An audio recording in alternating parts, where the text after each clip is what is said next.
IIT அப்படிங்கிற 3 எழுத்து வச்சுது. அது என்ன ஐஐடி அப்படின்னா, அங்கே மேலே போய் கேட்டேன். எல்லாருமே சிறப்பாக வரணும் அப்படின்னா ஐஐடி சுந்தர் பிச்சை இருக்கிறார், எங்கே ஐஐடியில் படித்தா அப்படிம்பாங்க. அது மாதிரி இன்றைக்கி அமெரிக்காவில் இருக்கக்கூடிய மிகப்பெரிய ஸ்தாபனங்களினுடைய முன்னணியில் இருப்பவர்கள் சொல்லும் பொழுது ஐஐடியில் படித்தவங்க அப்படின்னு சொல்லுவாங்க. மந்திரிக்க கூட ஒரு ஐஐடினா என்ன அப்படின்னு சொல்ல முடியுமா அப்படிங்கிற வகையில் எல்லாத்தையும் சேர்த்து 30 நிமிடங்களில் என்ன சொல்ல முயற்சி பண்ண அப்படின்னா, ஐஐடியில் படித்தவங்க எல்லாரும் சிறப்பாக வரணும்னு சொல்கிறாங்க.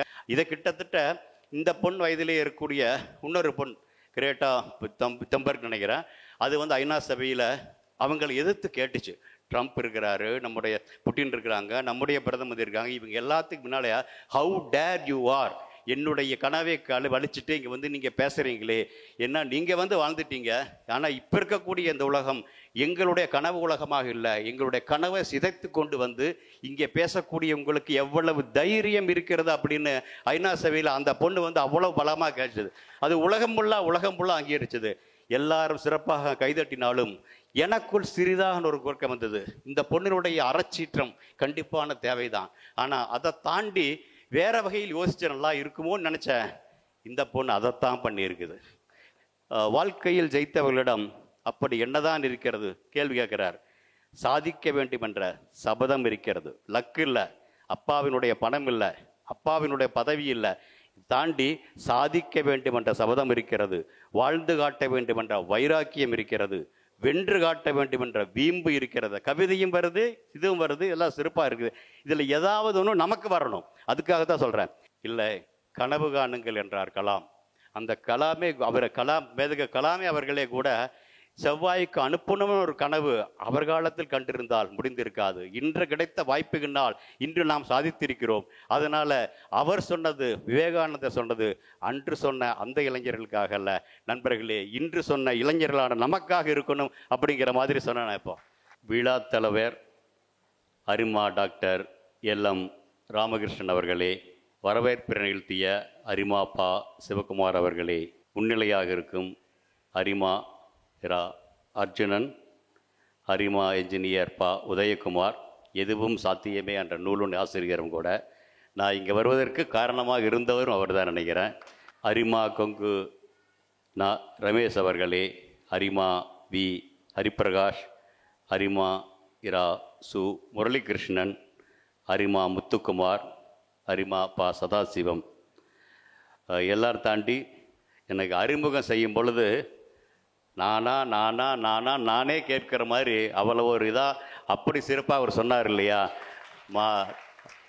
அரிமா மருத்துவர் தங்கராஜ் அவர்கள், என்ன அவர் வயசு என்னன்னு தெரியலை, கண்டிப்பாக ஞாபகத்தில் அவர் இன்னும் இளையவராகவே இருக்கிறார்னு நினைக்கிறேன். குழந்தைகள்லாம் கற்றுக்கணும், குழந்தைகளை நானும் கூட கற்றுக்கணும்னு நினைக்கிறேன். இப்படி வரது இல்லாமல் பேச முடியுது, அதுவும் அவையில் பேச முடியுது அப்படிங்கிறது உண்மையிலேயே அவர் சித்த மருத்துவத்தை தாண்டி இந்த மருத்துவத்தையும் குழந்தைகளுக்கு சொல்லிக் கொடுக்கலாம்னு நினைக்கிறேன். என்ன ரொம்ப நல்லா இருக்குது, ரொம்ப அருமையாக இருந்துச்சு. இதையும் தாண்டி இன்றைக்கு எல்லா இடத்துலையும் பார்த்தீங்கன்னா புத்தக கண்காட்சி அப்படின்னு வைப்பாங்க. அதை தாண்டி தமிழகம்தான் தற்போதைய காலகட்டங்களில் இது மாதிரி புத்தக திருவிழா அப்படின்னு 1, 2, 3 நடத்துகிறாங்க. அந்த வகையில் இந்த புத்தக திருவிழாவும் சிறப்பாக வந்திருக்கு. இது எல்லாம் கடந்து இன்னொன்று பார்த்தீங்கன்னா, புத்தகத்தில் எங்கேருந்து வந்து எழுத்தாளர்கள் பேசலாம், பேச்சாளர்கள் பேசலாம், ஆனால் எங்கூரிலும் எழுத்தாளர்கள் இருக்கிறார்கள் அப்படின்னு 3 எழுத்தாளர்களையும் காமிச்சிருக்கீங்க. இதுவும் இன்னும் சிறப்பாக இருக்குதுன்னு பார்க்க. ஏன்னா படிப்பது ஒன்று, படித்ததை புரிந்து அடுத்து இன்னொன்று எழுத்துக்கள் உருவாக்குவதற்குமான ஒரு இதே கொடுக்கக்கூடிய ஒரு பங்களிப்பும் இருக்குது. அதில் அவர்களை அடையாளம் கண்டு அவர்களை அங்கீகரித்து இது மாதிரி பாராட்டுவதும் இன்னும் சிறப்பு. ஏன்னா அந்த சிறப்பெல்லாம் ஏன்னா திரும்ப நான் சொல்லுவது, நான் இந்த மேடையில் உட்கார்ந்த பொழுது திரும்ப யோசித்து பார்த்தேன். நான் எப்படி தாராபுரத்தில் புத்தக திருவிழாவில் இந்த கூட்டத்தில், கல்யாண மண்டபத்தில் இந்த கூட்டத்தில் ஆண்களும் பெண்களும் சரிசமமாக, ஏன்னா இந்த நிமிஷத்தில் பார்த்தீங்கன்னா 7 மணிக்கு மேலே ஆச்சு, 7:30 மணி இருக்குது, ஆண்களும் பெண்களும் சரிசமமாக இருக்கக்கூடிய ஒரு அவையாக இருக்கிற அவையில் நான் எப்படி இருக்கிறேன் அப்படிங்கிறத நான் யோசித்து பார்த்தேன். அதுவும் யோசித்து பார்த்துட்டு அவர் தங்கராஜ் அவர்கள் திரும்ப சொல்லும் பொழுது அதெல்லாம் திரும்ப எல்லாம் பார்க்கும் பொழுது எனக்கு என்னுடைய ஞாபகம் பின்னோக்கி போச்சு. என்னுடைய ஞாபகம் பின்னோக்கி போய் பார்த்தீங்கன்னா கிட்டத்தட்ட இப்போ என்னுடைய வயசு 67. 60 வயதுகளிலிருந்து, அது 60 வருஷத்துக்கு முன்னால் இருந்து 7-8 வயசுலேருந்து எங்கள் அப்பா வந்து இது மாதிரியான ஊருக்கு பக்கத்தில் கோதவாடியில் இருக்குன்னு சொல்ல, கோதவாடிக்கு பக்கத்தில் பொள்ளாச்சியாக இருக்கலாம், கிணத்துக்கிழவாக இருக்கலாம், நெகோமா இருக்கலாம், அரசம்பாளையம், கொண்டம்பட்டி, எங்கே இருந்தாலும் யாராவது பெரியவர்கள் வந்து பேசுனாங்கன்னா அங்கே கூட்டு போய் அங்கங்காவது உட்கார வச்சு என்னை கேட்பார். நான் எட்டி எட்டி பார்த்துக்கிட்டு அவர் கேட்டுக்கிட்டு இருப்பாப்பா. அப்போ இது மைக்கும் கூட இது மாதிரிலாம் சரியாக வேலை செய்யணும்னு சொல்ல முடியாது. அது மாதிரி காலகட்டத்தில் அது மாதிரி இருக்கும். அப்போ அப்பாவை திருப்பி கேட்பேன், அப்பா எதுக்குப்பா, அதுவும் என்ன எப்படி சைக்கிளில் முன்னால் உட்கார வச்சு, பின்னால் இல்லை முன்னால் உட்கார வச்சு உட்காந்துட்டு வரணும். உங்களுக்கு தெரியும், முன்னால் உட்காந்துட்டு ஒரு பையன் வர்றதும் கஷ்டமாக தான் இருக்கும். அப்படி கஷ்டமாக கூப்பிட்டு வருவார், பேச்சை போவார், கூட்டிகிட்டு போவார். எதுக்குப்பா கேட்குறீங்க அப்படின்பேன். அப்போ நான் எங்கள் அப்பாவை என்ன கேள்வி கேட்டேன் இல்லையா, அப்போ பதில் சொன்னார் இல்லையா, அந்த பதிலாகத்தான் இன்னைக்கு நான் இந்த மேடையில் உட்காந்துருக்கேன்னு நினைக்கிறேன். என்ன அப்போ சொல்லுவார் அவர், இது மாதிரி நீ கேளுப்பா, இது மாதிரி நீ கேட்கும் பொழுது அவர்கள் பேசுகிறார்கள் இல்லையா, 2 இருக்கு. ஒன்று, அவர்கள் நம்மெல்லாம் வந்து கேட்குறோம், அவங்க பேசுகிற அளவுக்கு அவங்க வந்திருக்கிறாங்க. ஒன்று. 2வது, அவர்கள் பேசுவதில் ஏதாவது ஒரு விதை உன்னை மனசில் உதிச்சுன்னா அந்த விதை இன்னைக்கு இல்லாட்டியும் இன்னைக்கு ஒரு நாள் கண்டிப்பாக உன்னை அந்த மேடைக்கு கொண்டு போய் சேர்த்தும் அப்படின்னு எங்கள் அப்பா அன்னைக்கு சொன்னார். அதைத்தான் அன்னைக்கு பார்த்து மயில்சாமி அவர்கள், திரு மயில்சாமி அவர்கள் அப்பா சொன்னது, மயில்சாமி அண்ணாதுரையாக எனக்கு அவர்கள் சொல்ல அந்த ஞாபகம் வருது. அந்த வகையில் இப்போ பார்த்து யோசித்து பார்க்குறேன், இப்போ நான் ஏன் வந்து அப்படிங்கிற பொழுது, இப்போ நான் மேடை ஏறுவதற்கு காரணமாக இருந்த அந்த மேடை பேச்சுகள் மாதிரி என்னுடைய மேடை பேச்சிலும் யாராவது ஒருத்தருக்கு அங்கே விதைச்சு ஒரு 25 வருஷம் கழிச்சு அவர்கள் வந்து இந்த மேடையில் பேசுனாங்கன்னா எப்படி இருக்கும் அப்படிங்கிற அந்த கனவு கண்டிப்பாக எனக்கு ஒரு இருக்கிற மாதிரி பார்க்குறேன். அப்படி அப்படின்னா அது முடியுமா அப்படின்னு ஒரு எண்ணம் வந்துச்சு. ரொம்ப நாள் இல்லை, நடந்தது நேற்றுக்கு முந்தா நாள் நினைக்கிறேன். ஒரு மந்திரி, அவருடைய பெண்ணினுடைய நடத்தக்கூடிய ஒரு கல்லூரி, அந்த கல்லூரியினுடைய முதல் ஆண்டு விழான்னு கூட இல்லை, அந்த கல்லூரி ஆரம்பிச்சிருக்காங்க, அதனால முதல் நாள் விழா நினச்சிங்களேன். வந்திருக்கக்கூடிய மாணவர்களுக்கு அவர்களோட பேசணும். ஆனால் நான் இங்கே போகிறது என்னாச்சுன்னா, நான் அங்கே போகிறது இப்போ இது கிட்டத்தட்ட இங்கே மாதிரி வச்சுங்களேன், பல வயசுக்குள்ள குழந்தைகள் இருக்கிற மாதிரி நான் நினச்சிட்டு போனது, அங்கே வந்து ஒரு நர்சிங் காலேஜ் ஆரம்பிச்சிருக்காங்க, அதில் வந்து இப்போ தேர்ந்தெடுத்து அன்னைக்கு அனுமதிக்கப்பட்ட அந்த மாணவர்கள் மண்டையில் நான் பேசணும் அப்படிங்கிற மாதிரி போகிறேன் நான். ஆனால் அங்கே போய் உட்காந்தா மந்திரி இருக்கிறார், எம்எல்ஏக்கள் இருக்கிறாங்க, அங்கே மேயர் இருக்கிறாங்க, கவுன்சிலர்ஸ் இருக்கிறாங்க, இதையெல்லாம் தாண்டி பெற்றோர்கள் இருக்கிறாங்க, அப்புறம் மாணவர்கள் இருக்கிறாங்க. அப்புறம் அந்த மாணவர்கள் வயதை பார்த்தீங்கன்னா கூட 2ஆம் கிளாஸ் 3ஆம் கிளாஸ் படிக்கிறவங்களுக்கெல்லாம் இருக்கிறாங்களா மாதிரி இருக்குது. நினச்சி பாருங்களேன், இந்த மாதிரி இருக்கு இல்லையா. அந்த வந்து 3ஆம் வகுப்பு 4ஆம் வகுப்பு படிக்கிற பையன்லேருந்து ஒரு மூத்த மந்திரி வரைக்கும் இருக்கிறாங்க. இப்படி பலதரப்பட்டு இருக்கக்கூடியதில் நான் என்ன பேசுறது, எப்படி பேசுறது அப்படிங்கிற ஒன்று பெரிய ஒரு அரங்கமாக இருந்துச்சு. இருந்தாலும் அந்த அரங்கில் எனக்கு அந்த அரங்கில் ஏதாவது திரும்ப அதே மாதிரி ஞாபகத்தை வச்சுட்டு பேசினேன். அப்போ பேசுனது ஒரே ஒரு மனதில் உதிர்ச்சது என்ன அப்படின்னா, இப்போ இவங்க எல்லாரும் வெவ்வேறு தலங்களிலிருந்து வந்திருக்காங்க, வெவ்வேறு தலங்களிலிருந்து வந்திருந்தாலும் இவர்களுக்கு எல்லாம் போய் சேரும்படி நான் பேசணும். அப்போ என்ன பேசுறது அப்படிங்கிற பொழுது திடீர்னு எனக்கு மனசில் உதிச்சது என்ன அப்படின்னா, ஐஐடி அப்படிங்கிற 3 எழுத்து உதிச்சது. அது என்ன ஐஐடி அப்படின்னா, அங்கே மேலே போய் கேட்டேன், எல்லாருமே சிறப்பாக வரணும் அப்படின்னா ஐஐடி சுந்தர் பிச்சை இருக்கிறார், எங்கே ஐஐடியில் படித்தா அப்படிம்பாங்க. அது மாதிரி இன்றைக்கி அமெரிக்காவில் இருக்கக்கூடிய மிகப்பெரிய ஸ்தாபனங்களினுடைய முன்னணியில் இருப்பவர்கள் சொல்லும் பொழுது ஐஐடியில் படித்தவங்க அப்படின்னு சொல்லுவாங்க. அதே மாதிரி அப்போ ஐஐடியில் படித்தா சிறப்பாக வர முடியும். ஆனால் ஐஐடியில் எல்லாரும் படிக்க முடியுமா? முடியாது. 2ஐயும் சேர்த்து என்ன பண்ண முடியும்? ஐஐடியில் படிக்காட்டியும் ஐஐடியில் படிக்கிற மாதிரி நிலைக்கு வர முடியுமா அப்படின்னு சொன்னோம்னா, அந்த 4ஆம் கிளாஸ் படிக்கிற பையனும் ஐஐடியில் சேர்றதுக்கான வரலாம். இப்போ வந்து சேர்ந்தது நர்சிங்காக இருக்கலாம், இவர்களும் ஒரு ஐஐடி அப்படிங்கிற ஒன்று.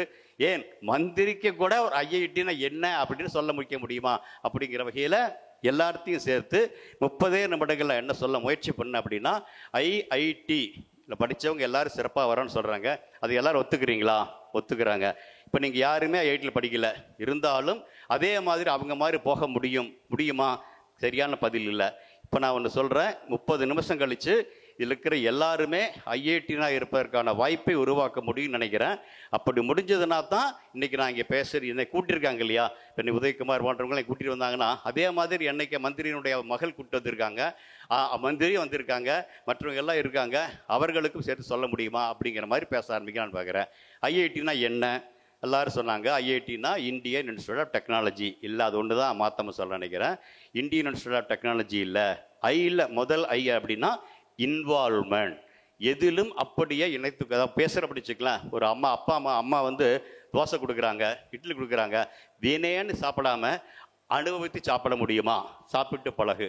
அப்படியே ஒவ்வொரு வாழ்க்கையில் வந்து வாழ்க்கையின் ஒவ்வொரு இடத்துலையும் உன்னால் அதில் அப்படியே ஒன்றி போவது. இப்போ நான் பேசுகிறேன் அப்படின்னா நான் ஒன்றி போய் பேசணும், தேனேன்னு பேசக்கூடாது, ஒன்றி போய் பேசணும். இன்னாலும் முடிந்தால் அடுத்த 30 நிமிடம் நான் கேட்பதை ஒன்றி போய் கேள். அப்படி கேட்கும் பொழுது ஒன்று சிறப்பாக வரும் அப்படிங்கிற மாதிரி முதல் கை. ரெண்டாவது கை என்ன அப்படின்னா இன்னோவேஷன். இன்றைய காலகட்டத்தில் தேவையானது இன்னோவேஷன். அப்போ சொன்னாங்க இல்லையா, 2014ஆம் ஆண்டு உலகத்திலேயே மிகச்சிறந்த இன்னோவேட்டர்கள் அப்படின்னு எடுக்கும் பொழுது அதில் இந்த மயில்சாமி அண்ணாதுரைக்கு முதலிடம் கொடுத்தாங்க அப்படிங்கிறது வரலாறு. அப்போ இன்னோவேஷன் அப்படிங்கிறது என்ன அப்படின்னா, உலகத்தில் அவங்கெல்லாம் அமெரிக்கார்கள் எல்லாம் வந்து பல மில்லியன் டாலர் பார்த்தீங்கன்னா அவங்க செலவு பண்ணதும் அவர்களுடைய ராக்கெட் சைஸ் இதெல்லாம் பார்த்தீங்கன்னா நம்ம பக்கத்திலே இல்லை. இருந்தாலும் அப்படி எல்லாம் இருந்தாலும் கூட அவர்கள் எல்லாம் பலமுறை நிலவுக்கு போனாலும், நிலவில் இறங்கினாலும், இறங்கி கண்டு மண்ணு கொண்டு எடுத்தாலும் எல்லாம் பார்த்துட்டு நிலவே ஒன்றுமே இல்லைன்னு சொல்லி முடிச்சுட்டு 30 வருஷமாக அந்த நிலவுக்கு போகாமல் திரும்ப செவ்வாய் அப்படின்னு அந்த பக்கம் போயிட்டு இருந்தவங்களை மாற்றி நம்ம வந்து மிக குறைந்த செலவிலேயே அமெரிக்காவே போயிருக்காத நாம எல்லாரும் தாய்மொழியிலேயே படித்த நாம எல்லாரும் சேர்ந்து கூட முதல் முறையாக சென்றாலும் கூட இந்தந்த இடத்தில் நிலவில் நீர் இருக்கிறது என்று முத்தாய்ப்பாக நம்ம சொன்னோம் அப்படின்னா அதற்கு காரணமாக இருந்தது அந்த இன்னோவேட்டிவ் அப்ரோச். நீ போயிருக்கலாம், நிலவு அதே நிலவாக இருக்கலாம், அன்றைக்கு நிறந்த நிலவில் நீர் இல்லாமல் இன்னைக்கு நான் போய் நீர் இருக்குதுன்னு இல்லை. அன்றைக்கு நீ சரியாக பார்க்காதனால் நிலவில் எந்த இடத்தில் நீர் இல்லை, எந்த இடத்தில் நீர் சொல்ல முடியல. இறங்கின இடத்தில் நீர் இல்லைன்னு சொன்னேன், ஒத்துக்கிறேன். ஆனால் நீ இறங்காத இடங்கள் பலதும் இருக்குது. அந்த இடங்கள் நீர் இருக்கலாமா என்று தேடி பார்ப்பதற்கு இன்னோவேட்டிவ் அப்ரோச் நம்ம தேடி பார்க்கும் பொழுது அவர்கள் பார்க்காத பல இடங்கள், அவர்கள் பார்த்து இறங்கின இடங்களில் நீர் இல்லை என்பது உறுதி செய்கிறோம். ஆனால் இறங்காத இடத்தில் நீர் இருக்குன்னு சொல்லும் பொழுது அந்த இன்னோவேஷனை தான் அவங்க அக்னாலேஜ் பண்ணி சொன்னாங்க. ஆக செலவு சரியில்லாட்டும் கூட ஒரு மாற்றி யோசி அப்படிம்பாங்க இல்லையா, அது மாதிரி எது ஒன்று பண்ணாலும் ஒரு இன்னோவேட்டிவாக இருக்கணும். அது வந்து நீ வந்து பள்ளிக்கூடத்தில் படித்தாலும் சரி, நீ வந்து காலேஜில் வந்து படித்தாலும் சரி, நீங்கள் வந்து எம்எல்ஏவாக இருந்தாலும் சரி, ஒரு மேயராக இருந்தாலும் சரி, மந்திரியாக இருந்தாலும் கூட இன்னோவேட்டிவ் அப்ரோச் இன்றைய காலகட்டங்களில் தேவை அப்படிங்கிற மாதிரி சொன்னேன். அந்த இன்னோவேஷன் இருக்கணும் எதுக்காக இருந்தாலும். இது எல்லாம் தாண்டி தனிமரம் தோப்பாகாது இல்லையா. தனிமரம் தோப்பாகாது அப்படின்னு அர்த்தம், தோப்பாகணும் அப்படின்னா பல மரங்களோடு சேர்ந்து அந்த மரம் இருக்கணும். ஆக டீம் ஒர்க், குழுவாக இயங்கணும். இப்போ நடந்திருக்குது அப்படின்னா, இந்த திருவிழா நடக்குது அப்படின்னாலும் கூட தனித்தனி அங்கங்களாக இருந்தாலும் கூட எல்லாரும் சேர்ந்து கூட்டாக ஒரு குழுவாக இயங்குகிறீர்களா, அதுதான் மிக முக்கியமாக இருக்குது இல்லையா. அது மாதிரி அதுதான் டீம் ஒர்க். இப்போ இந்த இன்வால்வ்மெண்ட், நீங்கள் ஒன்று கேட்பது, இன்னோவேட்டிவாக திங்க் பண்ணணும், ரெடியாக இருக்குன்னு சொல்கிறது, அப்புறம் குழுவுடன் இயந்து நான் செய்வேன், நான் மட்டும் தனி மனிதன் இல்லை, குழுவில் இயங்குன்னு செய்கிறேன் அப்படின்னு செய்கிற எடுத்துகிட்டு போனீங்கன்னா நீங்கள் எங்கே படித்தாலும் நீங்கள் தான் ஐஐடிஎன். புரியுதா? ஆக நீங்கள் ஐஐடிஎன் எங்கே படித்தாலும் இல்லை, கொஞ்சம் மாற்றி சொன்னேன், நீங்கள் என்ன செய்தாலும் நீங்கள் தான் ஐஐடிஎன். எதை காரியம் செய்தாலும், எந்த காரியம் செய்தாலும் நீங்கள் தான் ஐஐடிஎன். இது வரைக்கும் நீங்கள் ஐஐடியில் சேர்ந்திருக்கவே வேண்டியதில்லை. ஐஐடியில் சேர்றதுக்கான நேரம் போயிருக்கலாம், காலம் போயிருக்கலாம், வயசு போயிருக்கலாம். இந்த நிமிஷத்தில் நினைச்சு நான் முதல் ஐயான இன்வால்வ்மெண்ட்டையும், சென்றாவது இன்னோவேஷனையும், மூணாவது டீயான டீம் ஒர்க்கையும் சேர்த்து போனால் நானும் ஐஐடி ஆவேன் என்ற உறுதி உங்கள் மனதில் கண்டிப்பாக விதைக்கப்பட முடியும் அப்படின்னு சொல்லிட்டு அந்த 1/2 மணி நேரம் பேசுனது முடிச்சுட்டு வந்தேன். இதை படமாக போட்டு காமிச்சுட்டு வச்சுங்களேன், யூடியூப் வந்தீங்கன்னா தெரியும். ஆக இதெல்லாம் முடிச்சுட்டு வரும்பொழுது 4 வயசு 4ஆம் வகுப்பு படிக்கிற ஒரு பையன், அவனை கேட்டேன், என்னென்னா புரிஞ்சு வந்திய, அதாவது இங்கே இருக்கக்கூடியவங்களாம் புதுசாக யாராவது ஒன்று சொல்கிறீங்களா, நான் இன்ன வரைக்கும் பேசணும் இல்லையா, இது வரைக்கும் ஏதாவது ஃபீட்பேக் இருக்கா, கேள்வி இருக்கான்னு கேட்டேன். அப்போ ஒரு பையன் வந்தான். அந்த பையன் படித்தது 4ஆம் வகுப்பு. 4ஆம் வகுப்பு படிக்கிற பையன். அவன் சொன்னான், எங்கள் அப்பா அம்மா என்ன மாதிரி தான், அதாவது என்ன எங்கள் அப்பா கூப்பிட்டு போன மாதிரி அவங்க அம்மா வந்து கூப்பிட்டு வந்திருக்காங்க. அப்போ அம்மா கூப்பிட்டு வந்தாங்க. சார் என்ன சொல்ல போகிறாரு தெரியல, நம்ம என்ன கேட்க போகிறோன்னு தெரியல அப்படின்ட்டு வந்தேன். இங்கே வந்தான் பிறகு எனக்கு புரிஞ்சிச்சு, நான் இன்னைக்கே ஐஐடின்னு ஆயிட்டனோ அப்படிங்கிற மாதிரி எனக்கு மனசுக்குள்ளே தோணுது அப்படின்னு 4ஆம் வகுப்பு படிக்கிற பையன் அப்படி சொன்னான். இதே மாதிரி மேலே மேலே மேலே போய் வருவேன்னு சொல்லிட்டு சொன்னான். அப்படின்னு முடிச்சுட்டு சரி கீழே வந்தான். கீழே வரும்பொழுது அவர் மந்திரிகிட்ட சொன்னேன், ஐயா கொஞ்சம் அதிக நேரம் எடுத்து பேசிட்டோம் அப்படிங்கிற மாதிரி. இல்லை எங்களுக்கும் புரிஞ்சது, நாங்களும் ஐஐடி ஆகலான்னு மந்திரி சொல்கிறார். அதே மாதிரி அந்த சின்ன பையன் திரும்பி வந்து கேட்குறான், ஐயா இப்போ நீங்கள் ஐஐடியில் ஐஐடியில் படிக்கலான்னு கூட இங்கே இப்படி இந்த மாதிரி படிச்சு சொன்னீங்க, நீங்கள் சொல்கிறது இவ்வளோ பேர் கேட்குறாங்க. எனக்கு ஒரு ஆசை, ஒரு 25-30 வருஷம் கழிச்சு நானும் உங்களை மாதிரி வந்து பேசி என்ன மாதிரி கேட்கும் பொழுது நானும் திரும்ப அந்த ஐஐடி சொல்லுவேன், சொல்லலாமான்னு கேட்டான். பார்த்தீங்களா, அந்த இடத்துல கண்டிப்பாக என்னுடைய அப்பாவினுடைய நினைவு, இந்த ஓரக்கண்ணிலுடைய ஈரக்கண்ணில் படித்தது இல்லையா, அந்த நினைவு தான் இன்றைக்கு திரு தங்கராஜ் அவர்கள் பேசும் பொழுதும் என் மனதில் வந்தது. அப்படிங்கிறதுக்காகத்தான் நேற்றைக்கு நடந்ததை இன்னைக்கு சொல்ல முயற்சி பண்ணேன். ஏன்னா எந்த ஒரு காரணத்துக்கும் எதுக்குமே ஒரு காரணம் இல்லாமல் எதுவுமே இருக்காது அப்படிங்கிறத மிக மிக உணர்ந்தவன் நான். அந்த வகையில் இன்றைக்கு நான் மேடையில் பேசுகிறேன் அப்படின்னா கூட அதற்கும் எங்கோ இருந்து அந்த மாதிரி தெரியலாம். ஆனால் அதற்கும் காரணம் உண்டு. இது எல்லாம் விட நான் பேசுகிறேன் இல்லையா, இதை நீங்கள் கேட்குறீங்க இல்லையா, இதற்கும் காரணம் உண்டு என்று உங்கள் மனதின் ஓரத்தில் ஒரு இடத்துல ஒதிச்சு வச்சுக்கோங்க. அதுதான் சரியாக பார்க்குறேன்.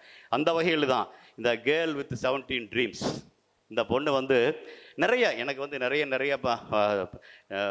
மின்னஞ்சல்கள் வரும். பெருமைக்காக சொல்லலை, மின்னஞ்சல்கள் யாரும் பண்ணால் அனுப்பலாம் தெரியும் இல்லையா, மயில்சாமி அண்ணாதுரை gmail.com நிறைய பேர் தெரிஞ்சு அனுப்புகிறாங்க. அப்படி வந்ததில் எவ்வளவோ வந்ததில் இதுவும் ஒன்றாக அன்னைக்கு நான் பார்த்தேன். அன்னைக்கு பார்த்துக்கிட்டு இந்த பொண்ணு அப்புறம் நிறைய புத்தகங்களும் அனுப்புவாங்க, எப்படி இமெயில் மாதிரி இருக்குது.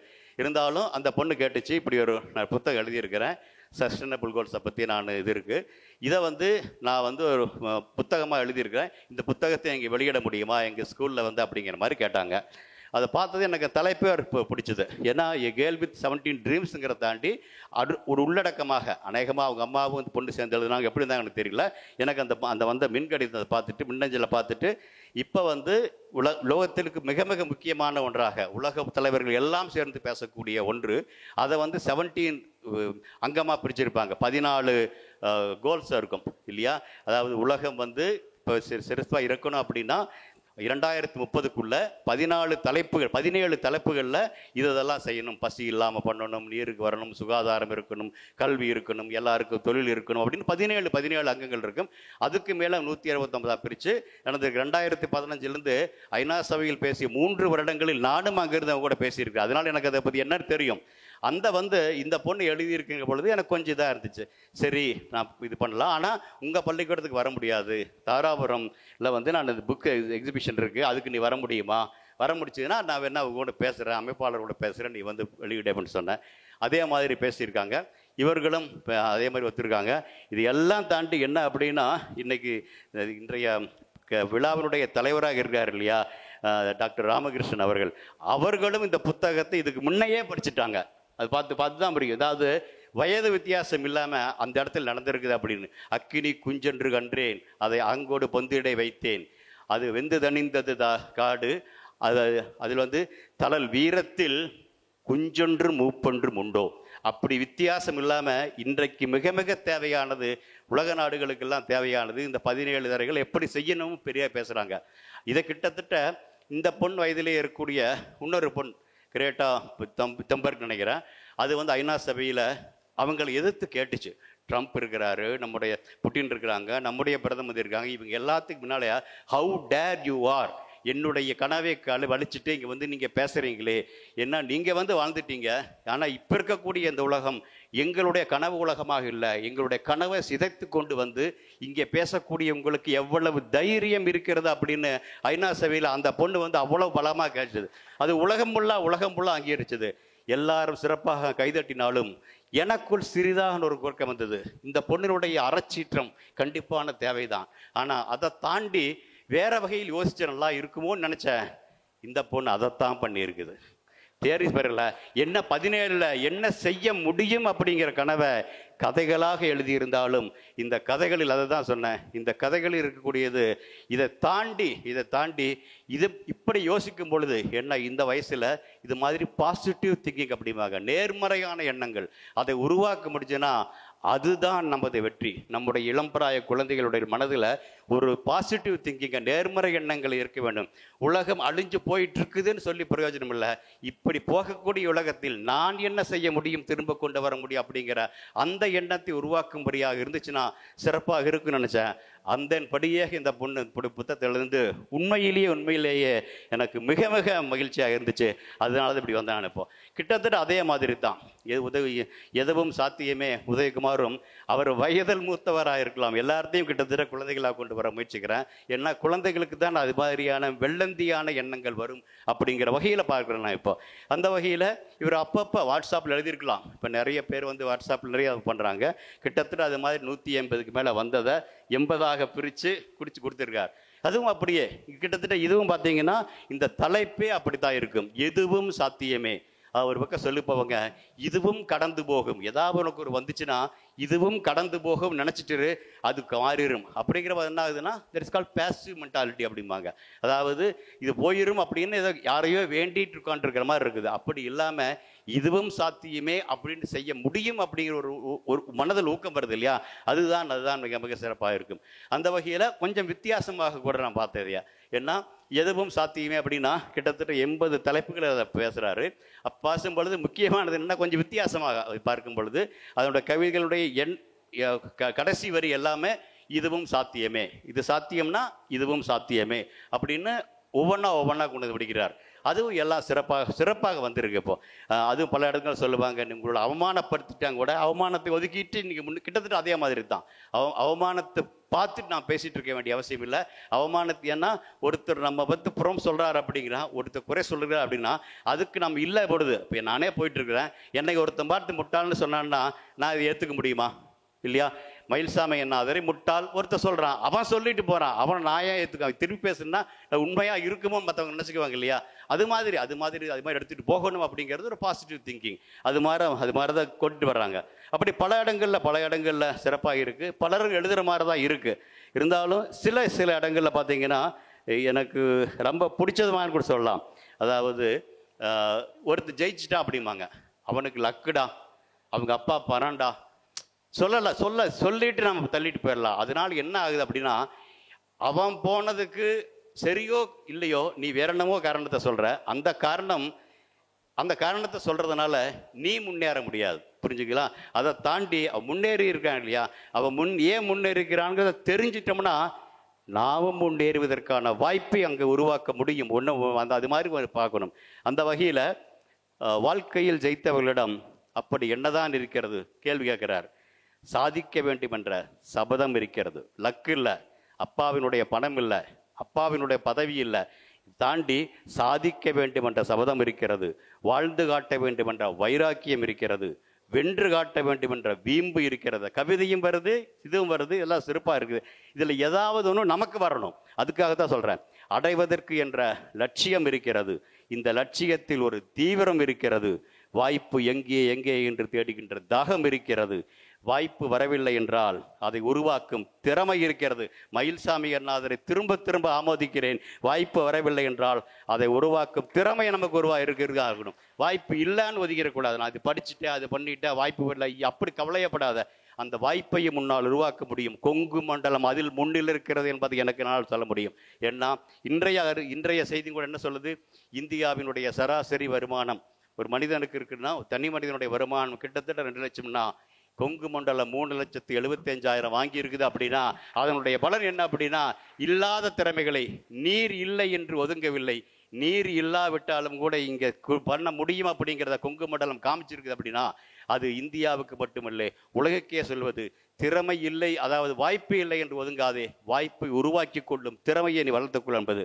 அதே மாதிரி உணவு உறக்கம் இவற்றை கூட ஒதுக்கி வைக்கும் உழைப்பு இருக்கிறது. நமக்கு நல்லாவே தெரியும் நினைக்கிறேன். அந்த மாதிரி தடை தாமதம் தோல்வி எது வந்தாலும் சமாளிக்கும் தளராத மனம் இருக்கிறது. அடிமேல் அடிபட்டாலும் அடுத்த அடியை எடுத்து வைக்கும் துணிச்சல் இருக்கிறது. தங்கள் தகுதிக்கும் திறமைக்கும் சரியான தீனி எங்கே எங்கே என்ற தேடல் இருக்கிறது.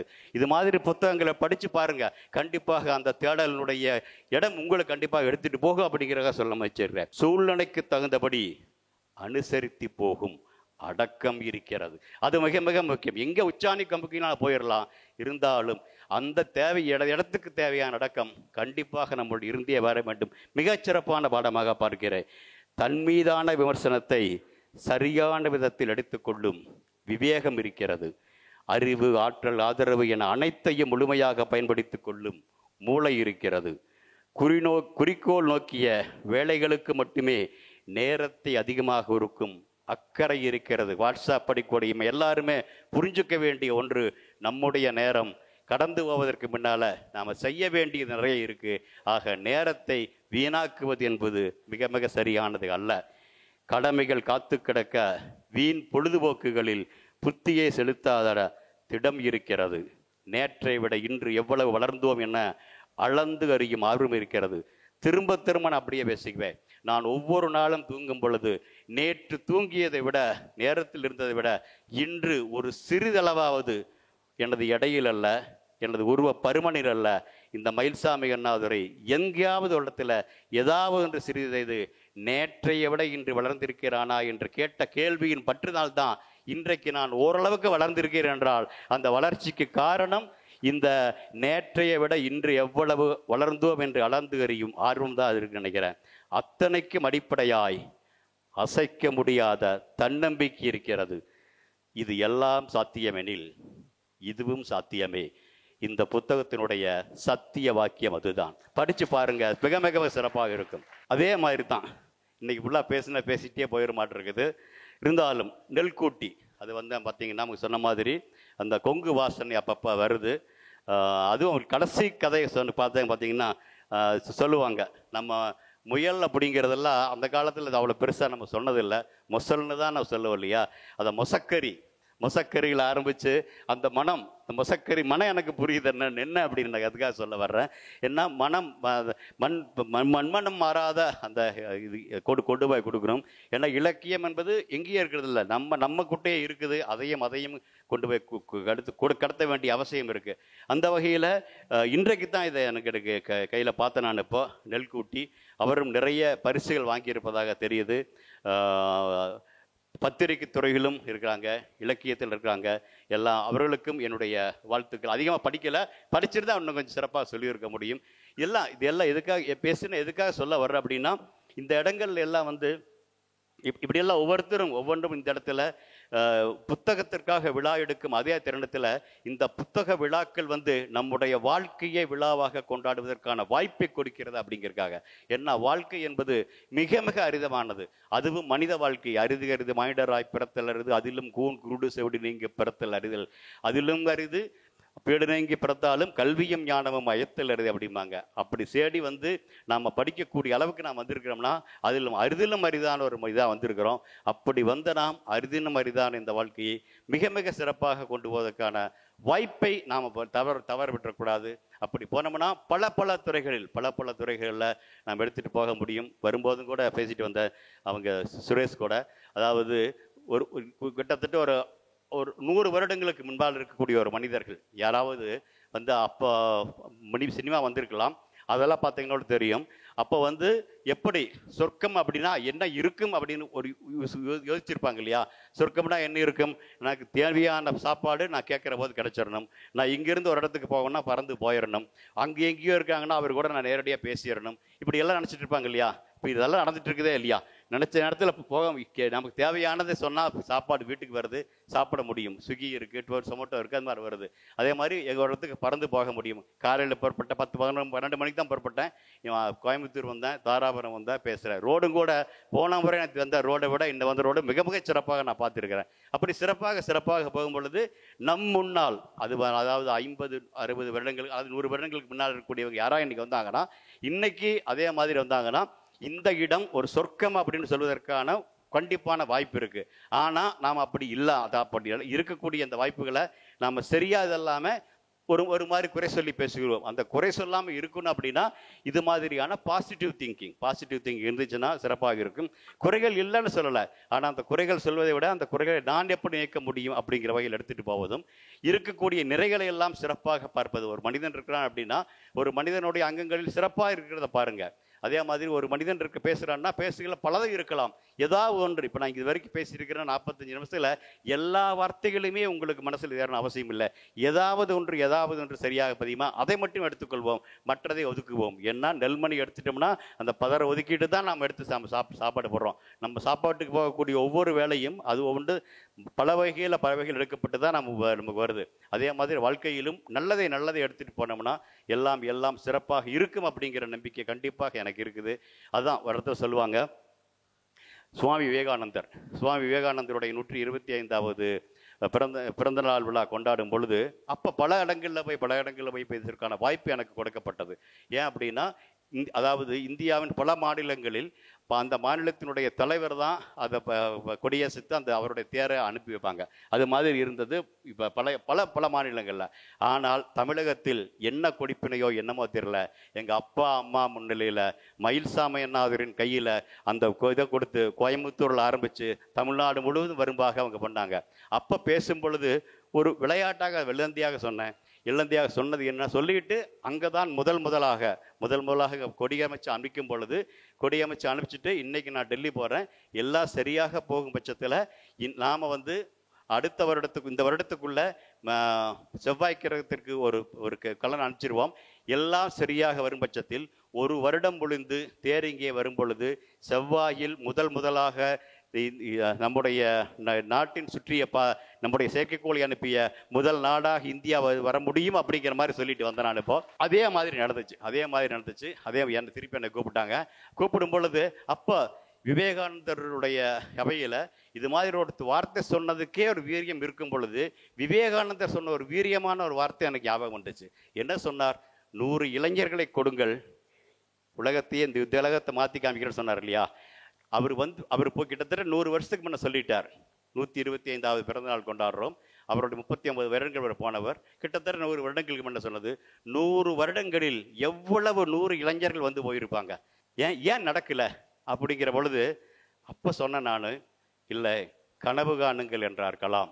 அந்த கலாமே மேதக கலாமே அவர்களே கூட செவ்வாய்க்கு அனுப்பணும்னு ஒரு கனவு அவர் காலத்தில் கண்டிருந்தால் முடிந்திருக்காது. இன்று கிடைத்த வாய்ப்புகளால் இன்று நாம் சாதித்திருக்கிறோம்.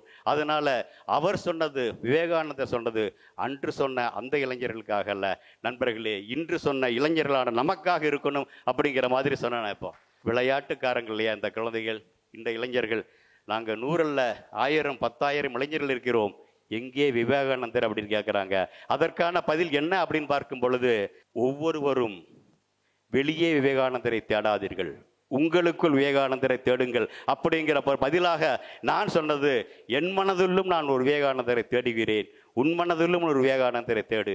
கண்டிப்பாக 150வது ஆண்டு விழாவை நாம் விவேகானந்தர்கள் கொண்டாடும் பொழுது இந்தியா கண்டிப்பாக முதல் நிலையில் இருந்தே தீரும் அப்படிங்கிற மாதிரி சொல்லியிருக்கேன். கண்டிப்பாக அது நடக்கும்னு நினைக்கிறேன். அதை நோக்கிய பாதையில் போயிருக்கிறோம். அதே மாதிரி இன்னைக்கு சொன்னாங்க இல்லையா, அவை தலைவர் சொல்லும் பொழுது 5வது இடத்துல இருக்கிறோம், 4வது இடத்துல இருக்கிறோம், 3வது இடத்துல இருக்கிறோம். பல இடங்களில் முதலிடத்திற்கு இந்தியா வருவதற்கான வாய்ப்பை நோக்கி நாம் போயிட்டு இருக்கிறோம். அதற்காக இளைஞர்கள் என்று சொல்லும் பொழுது வயதில் இளைஞர்கள் மட்டுமல்ல, மனதில் இளைவர்களாக இருக்கக்கூடிய ஒவ்வொருவரையும் கேட்டுக்கொள்கிறேன். நம்மால் முடியும் என்றால் கண்டிப்பாக இதுவும் முடியும் பொழுது இதுவும் சாத்தியமே என்று சொல்கிறேன். நன்றி. வணக்கம்.